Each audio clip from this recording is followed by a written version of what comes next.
Now I want to talk about movies because, of course, The Watchmen is out in theaters right now. Looking at movies in particular, how have they either helped or destroyed what comic books were intended to be?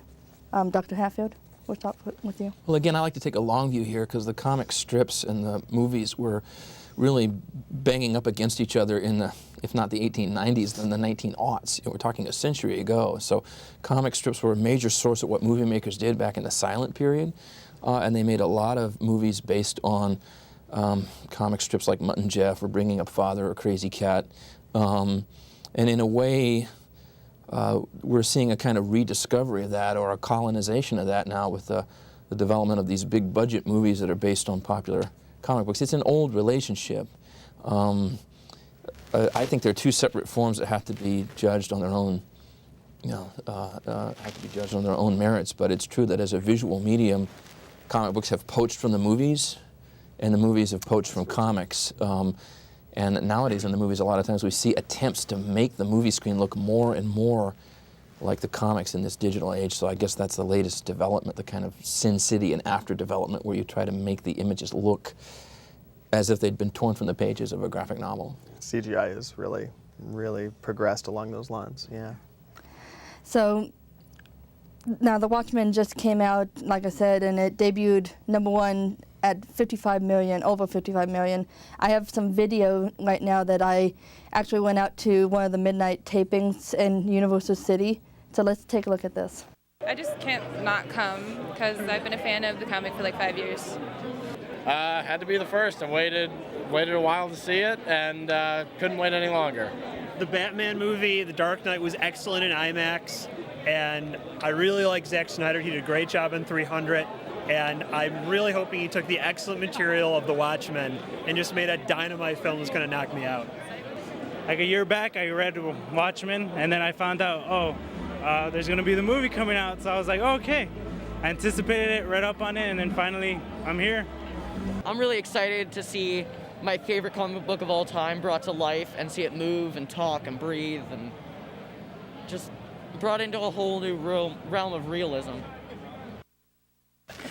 So Steve, how does this make you feel being a writer and knowing people are this excited about comic books to go out and dress up in their famous... Julie, I hope in 10 years, if not less, someone will be wearing a Z-Blade outfit to a movie, and I can sit here and chuckle with glee as I adjust my seat because my wallet is so full. I think that's, I think that's great. I've been guilty in the past, in my younger days, of dressing up for conventions. I don't think there's anything wrong with that. In good moderation, gentlemen. Moderation. But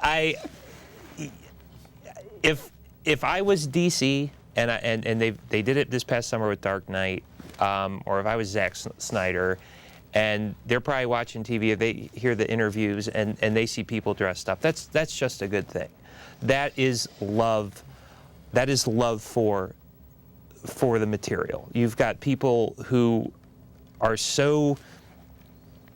they're so excited that something that they invested in and to read and look at the pictures, that they hope that when they see the movie, that the end-all product will be what they envisioned. Because, oh my God, that's exactly how I saw that when I read that 8 years ago or just last month. And it really, I think people get a kick out of that. So, looking at, since Watchmen was advertised to come out, how has this affected the sales of Watchmen merchandise or comic graphic novels? It's amazing.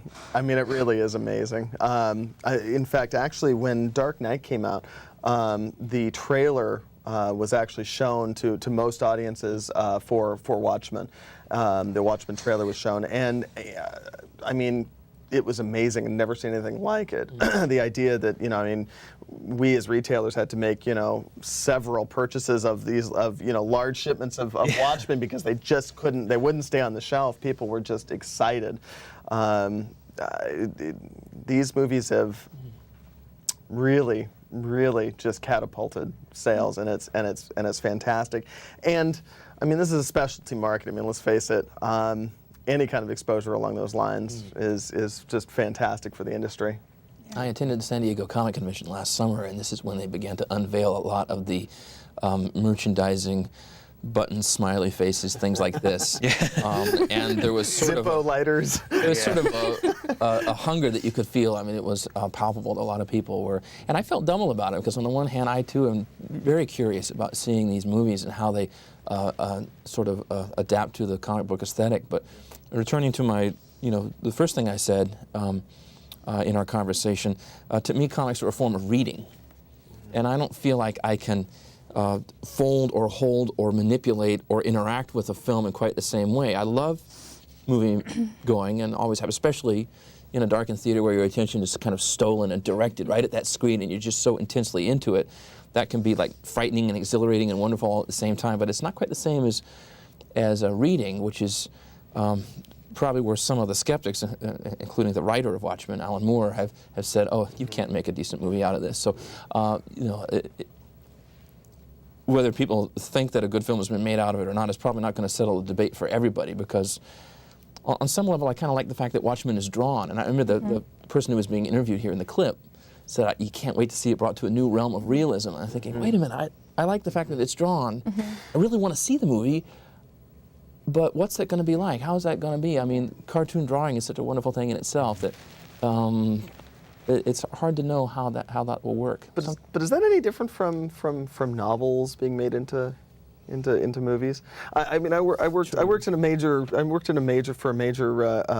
bookstore, corporation for almost a decade, and I swear I never heard anybody make that argument when it came to a popular book. Like Harry Potter's a really good example. I mean, never heard anybody say, they can't possibly make Harry Potter into a movie because the books are so full, or any other kind of book. I mean, it's just that argument every time I go see a Harry Potter movie. Really? So maybe I'm just a spoiler. I think with comic books, you've had such great artists over, especially starting in the early '70s and into the '90s when Image Comics came in, such like intricate art.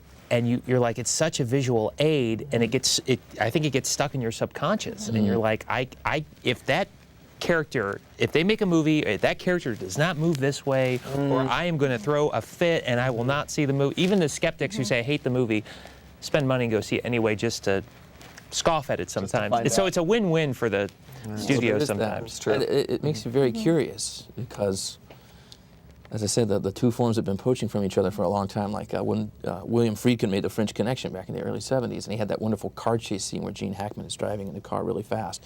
He said that Will Eisner, who did the Spirit comic, was the inspiration for that whole thing. Those cityscapes, that setting, the elevated train, the car going through the streets of the city, the danger. He said that was a real inspiration for him. So, that kind of poaching back and forth goes on a lot. Now, before we get too far off track, I want to get back to comic books. I want to talk. You have a new comic book coming out. It's called Z-Blade XX, and yes. I have some slides that I would like to show right now. They're coming up. There we go. Okay, so what is Z-Blade XX? Explain the concept. What this is, the artist is Guy LeMay. He's a great artist. He's worked with Viper Comics, Devil's Due Comics, and Atomic Basement, which is, we're in final negotiations to get this book published by Atomic Basement. What it's about a character named Ryan Zillion, former lieutenant in the Army. He served with the 3rd Infantry, Rock of the Marne. His sidekick is with a French-Canadian scientist named Claude Bergeron, who served in a Canadian infantry. And what happens is Ryan gets called back because his mother's murdered, and they live in a city called Lucidity. He goes back and he investigates the murder scene, and he finds out that it's a site for UFOs. And what happens is he gets abducted because he is attacked. He's mugged, and in this he gets powers because the aliens who abducted him did a complete mess-up job.